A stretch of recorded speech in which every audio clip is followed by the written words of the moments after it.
Pemirsa, terima kasih Anda masih bersama kami dalam All Factor Women Support Women. Kesehatan mental bagi perempuan tidak hanya penting untuk diri sendiri, namun perempuan juga menjadi kunci mencetak kualitas generasi selanjutnya untuk mewujudkan Indonesia Emas 2045.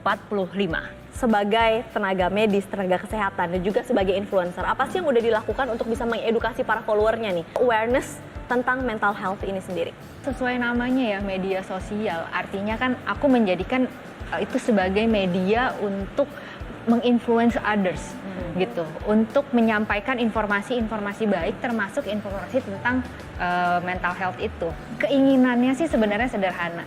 Jadi kita menumbuhkan kesadaran masyarakat ataupun perempuan-perempuan lain di luar sana untuk ayo deh jangan pernah khawatir untuk seeking help bila terjadi sesuatu. Karena kita tuh sebenarnya dari dulu tuh udah pernah kenal kok dengan yang namanya sehat jiwa raga, sehat lahir batin. Tapi yang selalu dipikirkan yang namanya sehat itu ya fisik, bisa beraktivitas secara baik.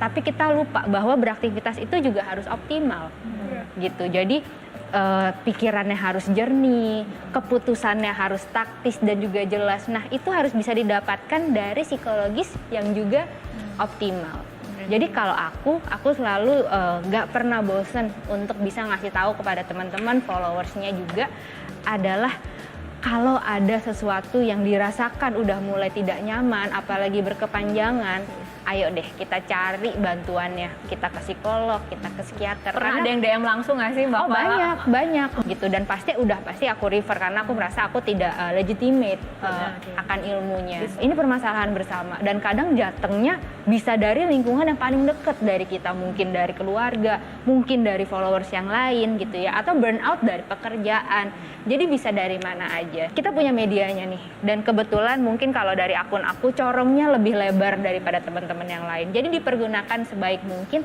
agar tervibrasi secara lebih luas lagi supaya isu mental health ini bisa terselesaikan dengan baik dan mendapatkan terapi yang optimal. Tapi salah satu cara nggak sih sebelum step ke psikolog gitu? I mean, is that one way? Karena kan mungkin takut sama orang tua kayak aduh psikolog atau enggak sesuatu yang tabu. Apakah itu menjadi salah satu cara juga kan untuk bisa ngobrol sama someone yang nyaman dulu? Iya, saya rasa saya selalu bilang bahwa akun aku tuh adalah safe place untuk mereka gitu loh. Menjadi mungkin ruang aman gitu.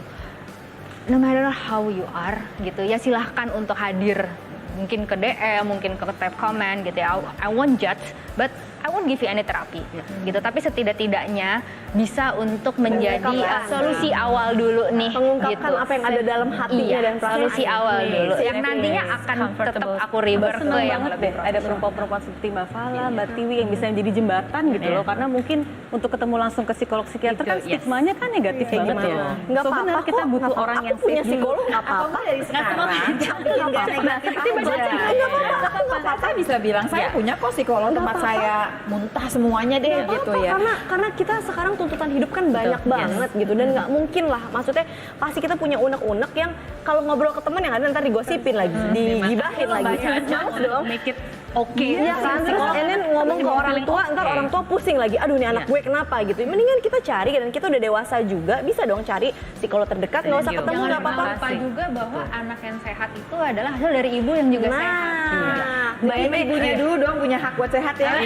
Mbak Emi, tapi bisa nggak sih sharing ke kita teman-teman ataupun lingkungan di sekitar Mbak Emi sendiri, apabila kemudian menemukan masalah ataupun pada tahap mungkin merasa depresi, ada mental health yang terganggu, apakah sudah ada kesadaran untuk pergi ke profesional? Seperti apa sih kondisinya? Satu hal yang penting, mereka hanya perlu didengar sebenarnya. Kalau misalnya saya sebagai teman gitu, sebagai atau enggak sebagai kakak, sebagai bagian dari keluarga, oke, I make my own safe place. Maybe mungkin nggak kayak Fala ya di social media, tapi saya mendengarkan aja gitu. And then I don't give them feedback. Jadi dari satu cara mereka bisa, oke, aku bisa cerita ke someone yang aku percayakan, hanya perlu didengar. Dari ilmu psikologi banget nggak sih? Mbak belajar psikologi dulu ya.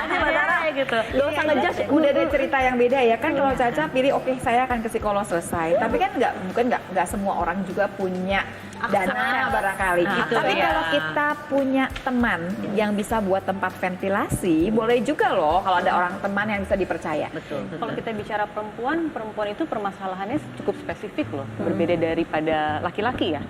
Karena gangguan jiwa itu juga ternyata perempuan lebih banyak daripada laki-laki.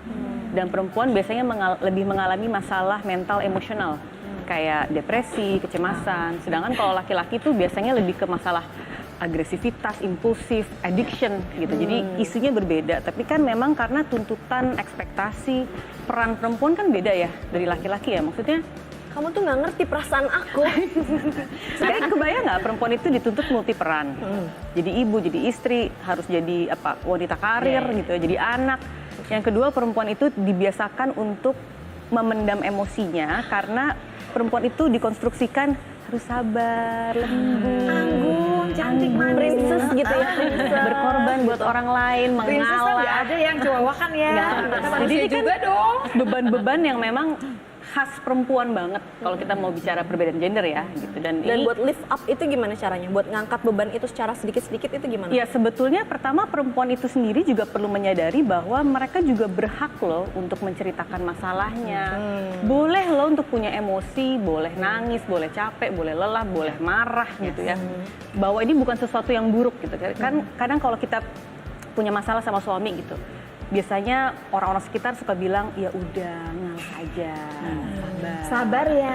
asik berjolak gitu ya. Boleh loh untuk punya emosi, boleh untuk tidak menjadi ibu yang sempurna misalnya. Tidak selalu boleh tangguh all the time. Ya, kalau bahas ini kayaknya butuh sehari semalam mungkin lebih. Tapi kayaknya kita udah ada di ujung durasi, di ujung segmen. Kenapa di ujung ini? Kayaknya Tara nggak boleh pulang abis ini. Banyak yang mau konsul kayaknya. Tapi ini harapan ke depannya, karena kita sudah berbicara mengenai perempuan, kesehatan mental. Kita mulai dari Mbak Lula terlebih dahulu. Ini pertanyaan sama untuk semuanya. Harapannya seperti apa sih? Optimismenya seperti apa sih? Terutama mengenai perempuan Indonesia ke depannya. Saya tuh optimis banget kalau perempuan bisa menolong perempuan. Kalau setiap perempuan ngerasa bahwa ada masalah perempuan lain adalah bagian dari masalah perempuan Indonesia gitu. Jadi sebetulnya kamu mau sebutin masalah misalkan stunting, wah banyak perempuan yang kayaknya tanggung jawabnya si ibu. Yuk bareng-bareng aja walaupun saya bukan ibu, tapi ada ibu lain yang memang perempuan juga yang bagian dari masalah kita. Kalau semua perempuan punya pemikiran yang sama, nggak susah loh perempuan yang tangguh. Yes, kita bisa tangguh bareng-bareng kok, nggak usah tangguh sendirian. Kalau saya sendiri untuk terutama untuk mental healthness ya, karena itu sesuatu yang penting banget untuk kita apalagi perempuan yang emosinya kompleks sekali. Kita udah ada nih, ini baru surat representasi kecil aja kita sudah se-open minded itu. Kuncinya adalah kita pelan-pelan membuka pikiran, buka hati, dan find that safe place. Jadi aku percaya banget ini only one step dan akan berkurang lagi kegalauan dan mental illness dan terbawa emosi. For me kuncinya adalah satu, kalau kita merasakan satu emosi, stres, rasain aja, but abis itu get back up, bangkit lagi, maju lagi, rasain lagi, maju lagi, because what? Kita hanya manusia. Di balik sebuah kesedihan, yes kita tahu ada kebahagiaan, tapi di semua kesedihan itu ada sebuah kekuatan di antara kita. Masalah gimana masalah? Optimis sih optimis. Untuk kedepannya sebenarnya yang aku kepengen dari perempuan adalah perempuan ini berani untuk memilih apa yang dia inginkan, gitu. Regardless apapun. Dia mau jadi wanita karir, dia mau jadi ibu rumah tangga, dia mau bekerja, dia mau jadi penyanyi, dia mau merajah tubuhnya misalnya gitu ya, dia mau menutup auratnya, itu kembali lagi kepada itu tubuhnya gitu. Jadi itu diserahkan kepada tubuhnya dan sekitarnya itu tidak mengambil alih tubuhnya. Artinya perempuan mudah-mudahan ke depannya bisa menjadi sosok yang mandiri, yang mengambil keputusan tubuhnya atas dirinya sendiri. Berarti bisa. Kalau harapan saya sebagai pekerja sosial atau aktivis sosial, sering banget melihat ada ODGJ yang terlantar di jalan dan itu perempuan. Dan sering juga yang saya tangani dengan kondisi hamil karena dilecehkan oleh orang-orang yang tidak bertanggung jawab. Pengen banget dinas sosial atau orang-orang yang memiliki kesadaran untuk membantu sesama, apalagi wanita, lebih diperhatikan konteksnya apabila ODGJ perempuan gitu, karena yang perempuan itu yang lebih sering dilecehkan. Oke, Mbak Tara. Ya, kalau menurut saya, kalau kita bicara optimisme ya, itu harus dimulai dari satu hal, yaitu harus punya harapan. Paling tidak para perempuan itu harus punya harapan bahwa kita bisa loh punya mental yang lebih baik.